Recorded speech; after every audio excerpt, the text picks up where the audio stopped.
Ironing can be one of those household chores that really challenges you if you've got a lower back problem. It puts stress on the lower back, it makes it uncomfortable, it can make you ratty, and all the consequences of that are really self-evident. In this video, we're going to talk about why ironing is a challenge, the specific mechanical strains. We talk a little bit about back injuries with that reference, and then more importantly, towards the end of this video, we're going to go through 6 things that you can do to modify your ironing to make it a little bit more effective. Yes, we can't make it perfect. The best thing to do is, hey, can you do the ironing instead?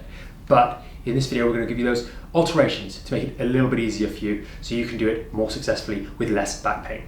Ultimately, this and other household chores are things that we have to do as part of our daily living. We can't avoid them whether or not we've got back pain, whether we've got kids running around, whether we've got other commitments, we have to do these things.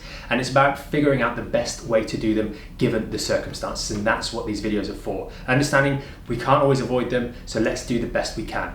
That's why we've come out with these videos. It's part of that series, and if you want to learn more or watch more of the daily tasks or daily activities, then there's a link up here and a link down here as well, so you can watch more of them and help you avoid making unnecessary mistakes that really hamper your back pain rehab progress. We're going to kick off with the first of 3 things that essentially contribute to ironing making your back pain worse. What are they, and how do they impact your lower back specifically? First things first, these are not light. Some of them are absolutely huge, others of them are a little bit smaller, but it's load. And it's a load that we're carrying away from the body. We don't want it along here, as you can tell this iron is not on. We don't want it rubbing along us nice and close to the core. We have to hold it away, and we're moving around. Ironing boards also aren't necessarily so sturdy, so we don't have the support. So we're holding this thing sometimes half an hour, sometimes longer, and that increased load on our body is an aggravating factor, especially when we talk about the lower back. Its main role is a load-bearing structure. If it fails under load-bearing, giving us the back injury, the sciatica, whatever it may be, slip disc, those sorts of things, then more loading is going to aggravate it on its recovery process. The next point really compounds that initial effect of the weight of the iron in of itself, and that is that most of the time when we are ironing, we are leaning over. We're slightly forward bending. I'm not stood up to attention like so. I'm leaning forward slightly as I'm going through the process of ironing. My body is therefore forwards. My whole torso, head, etc., on top of the weight of the iron, is leaning forwards of my center of mass, and therefore magnifying the weight of my body. Now, even with your phone, if you hold it out in front, you start to feel the weight of that increases the demand on those muscles, the compression through the joints so it can hold it there, and you're going to start to shake after a little while because it's putting more mechanical load through those tissues. As we're leaning forwards, we're putting more pressure through our back. And this is something we really want to avoid, because it's quite often in the first instance of back pain, it's that forward bending that's caused trouble in the first place. A low-grade chronic forward bend, like we're doing while we're doing the ironing, is something that is going to aggravate that lower back. Now, coupled with that, not only have we got a forward bend, a lot of you guys, when you start doing the Back in Shape program, you start to learn about the hip hinge, start to learn about moving from the hips and isolating the hips from the lower back. When we're doing the ironing, we very rarely bend from the hips. Even so, it still creates that same forward leaning of the posture. We typically round the lower back over and off we go. Therefore, particularly compressing those discs, stretching out the back part of the vertebra, and putting overall more strain on what is often an injured segment of the spine, typically the L4-5, L5-S1 segments. And they are under particularly magnified load. If we put those things together so far, we've got the load of this thing for extended periods. In fact, we're on our feet for a long period of time. Then we've got the forward bending of our body with the load of this, further increasing load. And then we're not often bending correctly. We're rounding our lower back ever so slightly, shifting more weight onto those discs with the forward mass, with the added weight of the iron, and then a little bit of twisting as well. Now, we all know forward bending and twisting is why those Russian twists are absolutely awful for your lower back. It's why, as we bend down to put our socks in the morning, that's a very classic point at which someone's lower back discs will go. It's very minor, it's not significant, but it's that combination of forward bending through the lumbar spine, compression, exertion of force, and that little bit of twist that just catches that disc in the right way, exposes those weakened fibers of the annulus of the disc, the encasing, the outer fibrous layer, and boom, we've got a back problem. The third point here is the fatigue stroke tightness of the extensors, and that is your hamstrings, glutes, etc. Maybe even your calves as well. The process of leaning forward, something has to hang in there, something has to hold you from just toppling over the top of the ironing board. And that's going to be these muscles. Now, these muscles are responsible for the extension. They bring you back up, or they slowly lower you down forwards, like so. The hamstrings here are slowly lowering me, they're catching me here, and they're stopping me from just collapsing down to the floor. Well, those hamstrings also bring me back up. But what do we know about those hamstrings, glutes, etc., that region? Is generally it's involved with those lower lumbar problems because of the connectedness of those nerves. And we're going to go through that in a moment anyway. But those muscles start to tighten up. They're probably weaker as well. So placing them under a static need to contract and hold you for that 30 minutes, an hour, 40 minutes of ironing puts more strain on them. Now, if you don't get necessarily the trouble from that whilst you're standing, you don't get the terrible aching immediately while you're standing in those muscles, then afterwards, the consequences of them being stiff and tight means that your hips are going to move less, and that's going to mean that your lower back has to start bending more as well. And the consequence of that is not necessarily felt during the ironing, but after the ironing, when those legs are nice and stiff. We talk about that in phase 1. You've got to keep those hips nice and mobile. That's why we've got those stretches. We've got the towel exercise to decompress the spine, we've got the icing, we've got the core engagement, all that sort of stuff. But in this particular example, or this particular point, weakness, challenge with ironing, it's those hip extensors that are going to really play a pivotal role in making the back worse as a response to our ironing. And there's not a lot we can really do about this. They're invariably weaker than they should be, they're not as strong as they should be, and they're now being asked to bear more load for an extended period of time, and they're just not going to be happy about it. So we need to do the work long term to really address that. That's something that's much more difficult to address right now. So quite often people want their spine straightened out. We can't do this with the iron, but I am going to straighten you out on what happens with your lower back when it's injured, so you can start to put that into context of what we've discussed so far, and then obviously the changes that we're going to make in those 6 things we could do to make ironing a little bit easier on our lower back. The lower back should have a nice smooth curve through it. We've discussed here that as we're standing up over the ironing board, we round that lower back over, therefore compressing these discs in here, stretching out this part here. And remember, it's often this L4-5, L5-S1 segment that becomes injured, whether it's the disc, the ligaments, etc. Invariably, it's a combination of many of those factors or many of those tissues at the same time. But by putting sustained stretch on those over a long period of time, over that 20 minutes, etc., that you stood up doing the ironing, you're going to start to really stretch those out, and they might not necessarily want that. We've discussed it in previous videos. When we have those injuries, they're trying to knit back together.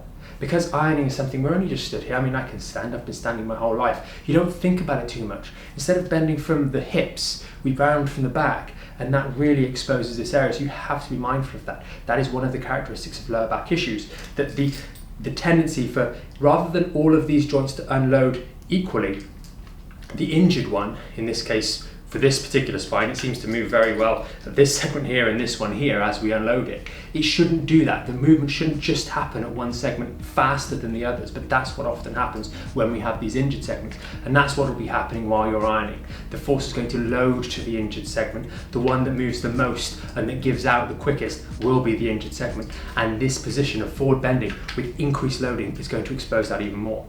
Now, obviously, a lot of cases of lower back pain involve the discs in some capacity. If you've got any sort of stenosis in here, there's going to be some degree of disc involvement there. It's unavoidable, it's going to be there. Now, the thing with that is that as we are increasing any sort of loading, we've discussed the weight of the arm, we've discussed the positioning of the body, we've discussed the time that that increased loading is going to be there for. It's going to put more pressure through these discs. That's going to increase the compression. And the disc material in the center, as it is compressed, is going to look for a way out of that disc. And normally good intact discs, the ligaments around the side hold it in place, but if we have that injury, it's going to start pushing on those weakened fibers that are trying to knit themselves back together again, and that's going to create irritation with the ironing in mind. So now we're on to the tips. What are we going to do to effectively make this particular essential task a little bit more effective? Because we can't just offload it to someone else. So the first thing is going to be your standing posture as you're at the iron. The first and most important thing is your standing posture. Make sure you're stood up tall. Use your arms and your limbs to be able to do the ironing, rather than contorting your body over the top of the ironing board and doing the ironing in that manner. The mechanics, the biomechanics of standing upright immediately eliminates a good challenge in terms of the forward bending, the increased load on the spine. So that posture is first and foremost the most important thing that you need to worry about. The second thing is get the height of the ironing board as high as possible. This will help with point number 3 as well as point number 1. But this ironing board, unfortunately, is limited. If there's any way of putting it on something so it's a little bit higher, that would be great. Obviously, you have to consider the mechanical difficulties of actually doing that, but get the ironing board as high as possible. That way, it's more in your field of view as you're stood with good posture, rather than down here where I'm having to look down at it each time in order to do the necessary work.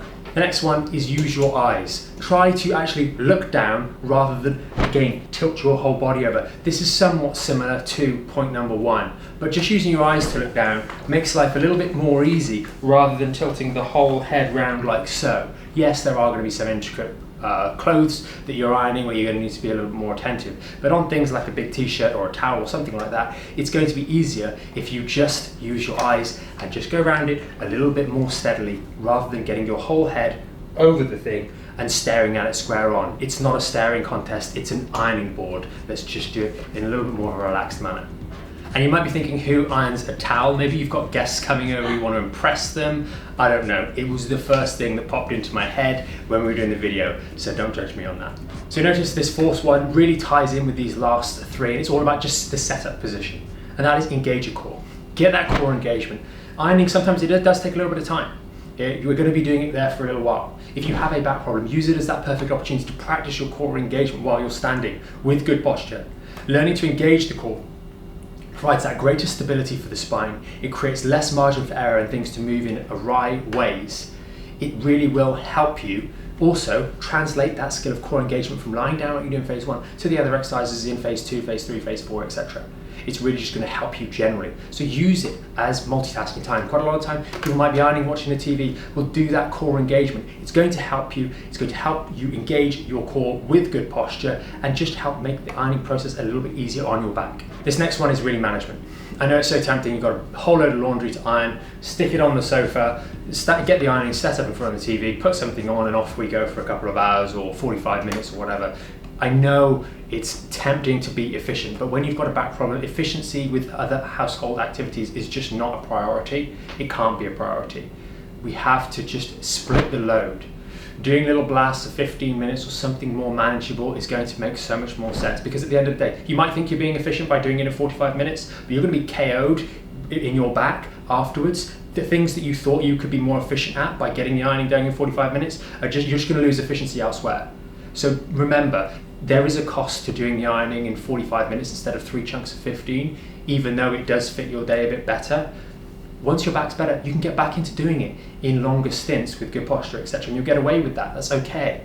But while you have a back problem, remember that you might think you're being more efficient by doing it all in one slog, but you will get the consequences afterwards, which just means you're going to lose efficiency later on in the day. Maybe you struggle to take the kids to school, maybe you struggle to do those other things around the house, maybe you struggle to do the meetings, the work, etc. You will lose out. It's not a zero, it's just not good. So when you're doing the ironing, break it into more manageable stints. You know what that is. It might be 5 minutes, it might be 10 minutes, it might be 15 minutes, but certainly don't stand up there for hours on end, 45 minutes, half an hour. It's just not worth it at this stage in recovery. Please split it up. So the final one has nothing to do with this, kind of. It's your post-activity routine. Know that some of these household chores, they're going to put strain on your back, and there's very little we can do to completely eliminate that strain.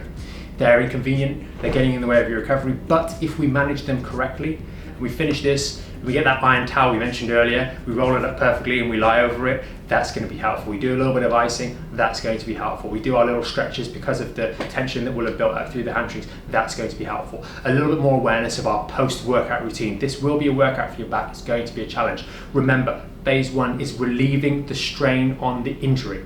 It's relieving the strain on here. The activity of ironing is putting strain through the spine, it's putting strain on the injured tissues, and by doing that phase 1, it's going to unlock those hips straight afterwards. It's going to decompress the spine, take load back off, and that little bit of inflammation is going to take the load away, or take the inflammation away in this lower back, and really just help provide a little bit of relief for the tissues. It may not immediately make you feel better, but it's certainly worth doing periodically, as is instructed in the phase 1 work anyway. So make sure you do your post-workout routine after the ironing your body will thank you for it in the long run. Hopefully you found this video helpful. It's given you a few ideas on how you can make ironing a little bit easier for yourself, understanding why it is a challenge. It's not in your head, it is actually a challenge for your back. So hopefully this video will make life a little bit easier for you going forwards in the long term. If you watch this video online, let us know in the comments, how have you found it implementing some of these strategies? Which do you think are going to be the most difficult to implement? Which do you think you can do straight away with more or less no challenge? Maybe you are fortunate. You can say to someone else, you're doing the ironing until I feel better, and that would be by far the best outcome for you. But let us know in the comments. Again, if you find this video helpful, please do consider subscribing to the channel, hit a thumbs up. Remember, this is part of a series, so if there are other activities, definitely check that out, and you can do that probably using the link below now. And we will see you in another video. If you want to learn more about the premium Back in Shape membership, there's going to be a video somewhere underneath here. And if you want to stay up to date or tune in to some of our more recent live streams and the Q&As at the end of those, then that's going to be down here. And remember, you can subscribe to the channel up here and hit the notification bell to make sure you know when we next go live, so you can join us for our next live stream and Q&A.